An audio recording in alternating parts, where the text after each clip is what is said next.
season. A lot of guys were not here, but I promised whenever we win three games in a row that I'm gonna buy dinner. Somebody said pizza party. That's a little bit like, you know, we're gonna wrap it up a little bit. We're gonna get some nice food. Okay. With further ado, great contribution tonight goes to Gradey Dick.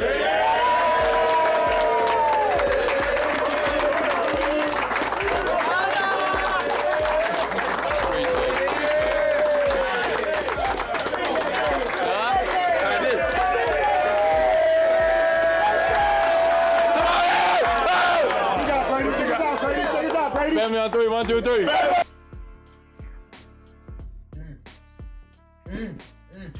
Oh my God. I'm so sorry. I'm so sorry. I was too busy, enjoying the pizza party. Forgot I had work to do because the Raptors are now winners of 3 in a row, ladies and gentlemen. Walking into Indiana and put on their best performance of the season. I don't know anything about pizza. Well, apparently You can ask me. your coaching staff was coming out talking about pizza, Okay. pizza. Yeah. So the story goes that I promised our guys early in the season that once we get 3 wins in a row, that I'm gonna take them to a nice dinner. But since we have such a group of humble guys, they said like we don't need any fancy place. We can go for a pizza, but we're gonna negotiate. We're gonna go, but I'll treat them to dinner for sure. Okay, are you a pepperoni guy? What's your favorite? My pizza is only margarita, simple Italian pizza. So pineapple is a no-go? No. No. Lots at stake for the Raptors, but the name of the game tonight was just how good they looked offensively. 35 assists for 53 made shots on the night, and what was led by Scottie Barnes, who put up 21 points, 12 rebounds, 5 blocks, and 12 assists, notching his 4th triple-double of the season, the most by a Raptor in any single season ever. That triple-double helps him tie Pascal Siakam for the 2nd most in franchise history, and he just continues to add notches onto his belt. I mean, he's an all-star for a reason, and to be able to play with him is it's a blessing. Not a lot of guys like that you get to come into as a rookie and play with, and I'm fortunate that I get a guy like that where I can help, and he helps me even more, because when they're all attracted to him, it opens up my game for me, and I hopefully want to do that for him too. So it's fun to play off. He's all over the place. I mean, he's just 5 blocks too. He's everywhere. So I mean that's just showing the all-star that he is. But this was an all-around effort from the Raptors. RJ Barrett had 24 points and 5 assists, while he barreled his way to the rim to shoot 69% from the field. Emmanuel quickly put up 19 points, including some nice finishes at the rim. Gary Trent Jr. hit timely shots throughout, but maybe the most staggering performances were off of the bench from Ochai Agbaji, Kelly Olynyk, and Gradey Dick.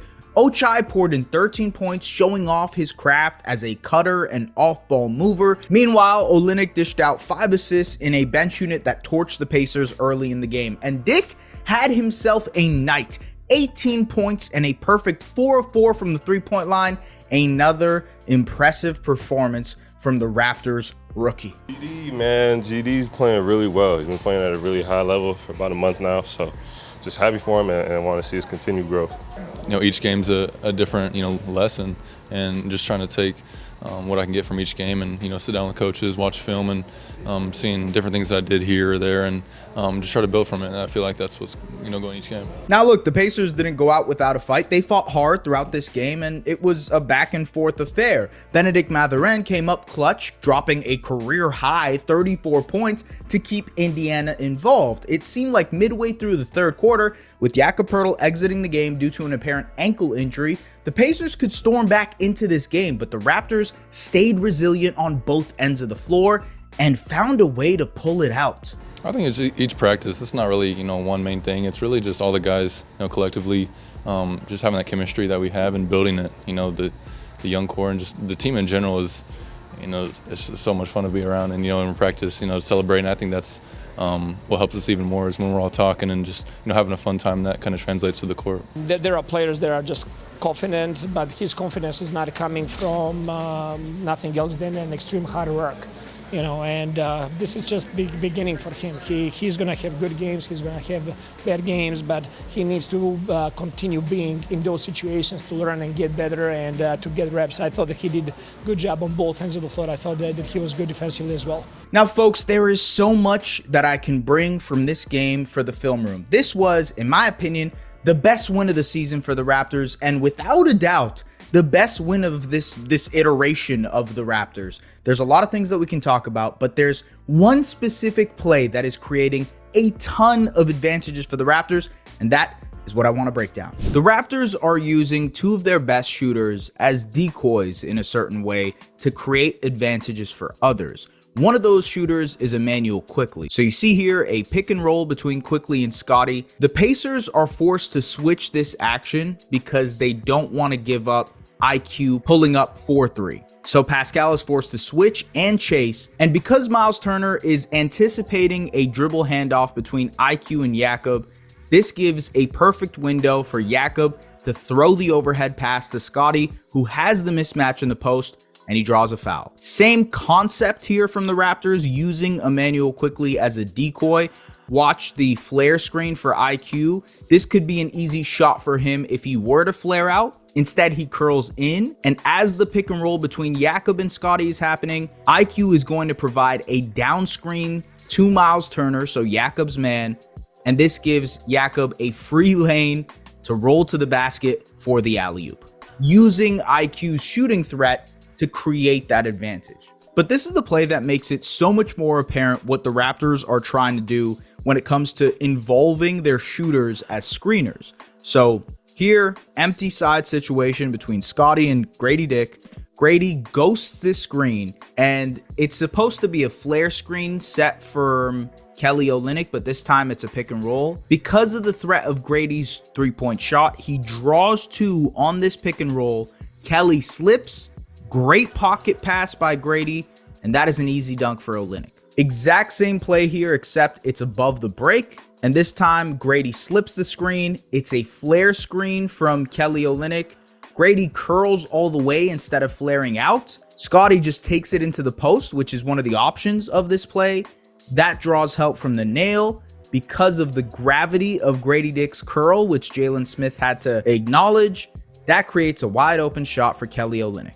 And in the fourth quarter, we saw the final product of this, the end result of what the Raptors can use as a offensive concept. So same action here, go screen into a flare, and then because no advantage is gained there, they just flow seamlessly to an empty side dribble handoff, nothing there. Then it goes into a post up with Kelly Olynyk. Because he got the switch from the dribble handoff, the Pacers are forced to help. Kelly kicks it out. Scottie is open above the break. He could take this shot. Instead, he decides to drive the ball. And then the Pacers defense is in rotation. Wide open shot for Gradey Dick. Exact same action here the next possession. This time, an advantage is created. So ghost into a flare. Gradey continues to cut. And Scottie finds him for the nice alley-oop layup. Once again, the exact same thing. Ghost into a flare. This time, Scottie finds Kelly for the three. Ghost into a flare, and then some nice creativity from Kelly Olynyk here. Impromptu, kind of improv stuff. Just a down screen for Gradey. Creates miscommunication for the Pacers, and an open three for Kelly. He misses, but hey, that's an advantage created. A similar concept here where a ghost screen, Gradey flips, but this time it's a dribble handoff between Kelly and Scottie. Scottie this time takes it into the post. And I absolutely love the fact that Ochai recognizes that there's only one guy on the weak side. Great seal by Bruce Brown here. And Ochai shifts and shakes to the corner, hits the three. And another look at this right here, same flare screen. This time it rolls into a pick and roll with Scottie and Kelly. And this time, instead of doing anything really with it, they just decide to go to a Scottie ISO in the post, which is one of the results of this thing. It's to create opportunities for everybody else, but also be able to use the shooting, the gravity that Gradey Dick has, the gravity that Immanuel Quickley has in order to create these opportunities. It requires a level of buy-in off ball in terms of cutting.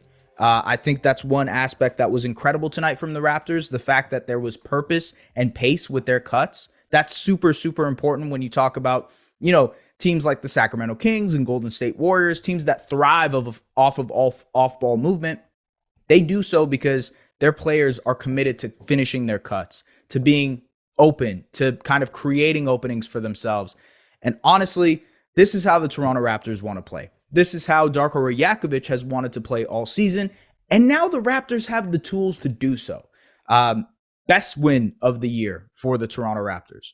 Folks, can't say that enough because there were so many different elements that you could talk about. The bench unit with Gradey Dick, Kelly Olynyk, Ochai Agbaji, Scottie Barnes, and you can throw in Bruce Brown, you can throw in Emmanuel Quickley, you can throw in Gary Trent Jr. It's kind of a plug and play fifth spot, but that core four right there in the bench really brings out the best in each other. Ochai is such an underrated cutter. He cuts with purpose. He moves the ball. He's also willingly, moving off of it.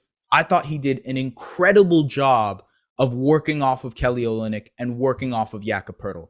The same thing applies to Gradey Dick, who has seamless chemistry with Kelly already. He has great chemistry with Scottie Barnes and with Jakob Poeltl as well. Using them as screeners, but also being able to use those guys as off-ball movers on the weak side, cutting in when another guy kind of gets a downhill drive or whatnot.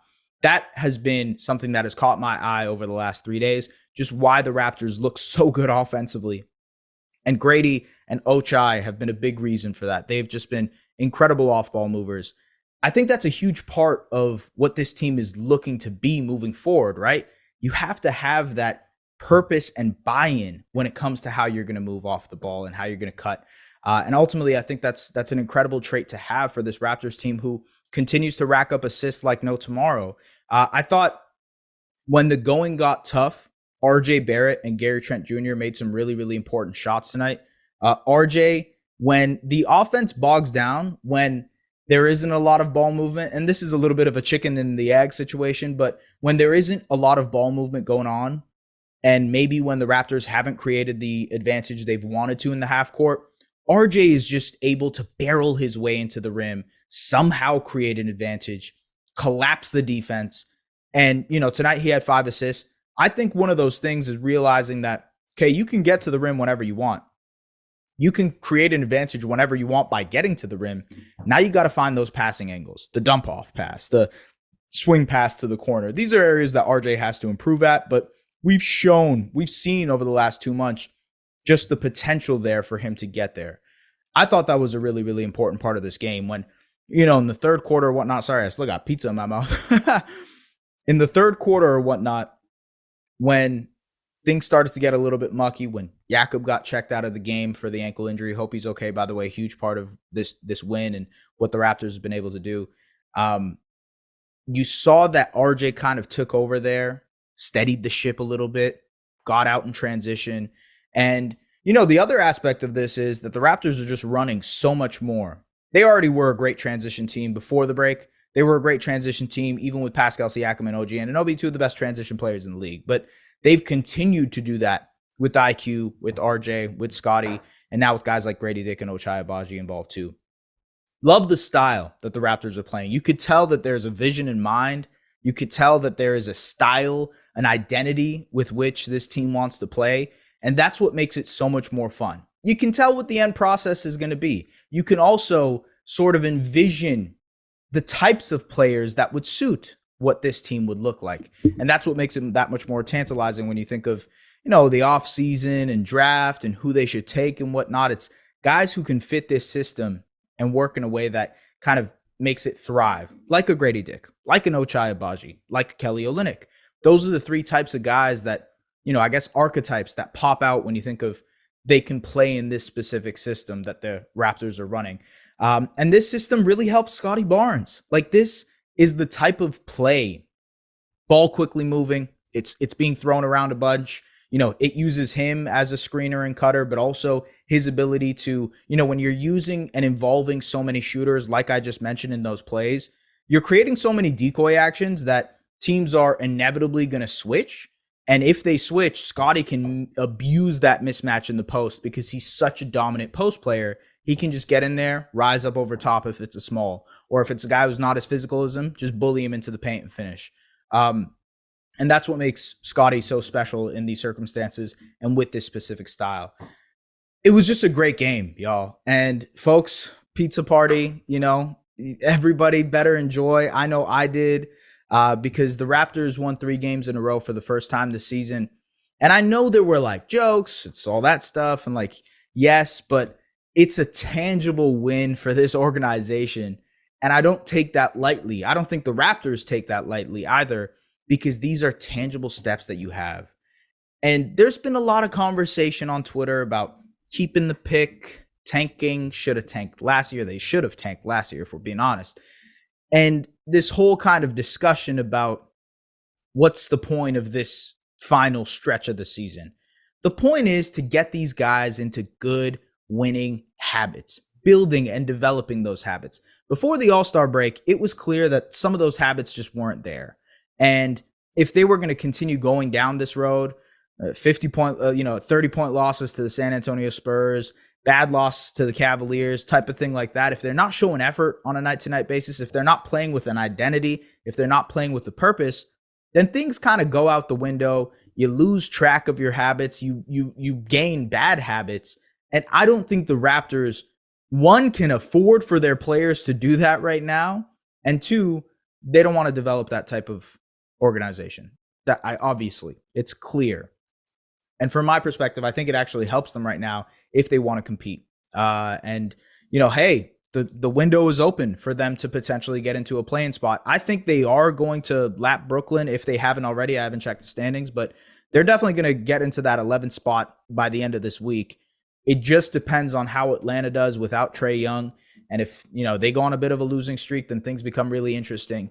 And now you're potentially looking at the 10th spot in the East and a potential play-in game against the Chicago Bulls, which is funny because that's what it was last year. DeAndre DeRozan doesn't have to travel this time. Instead, she'll be there.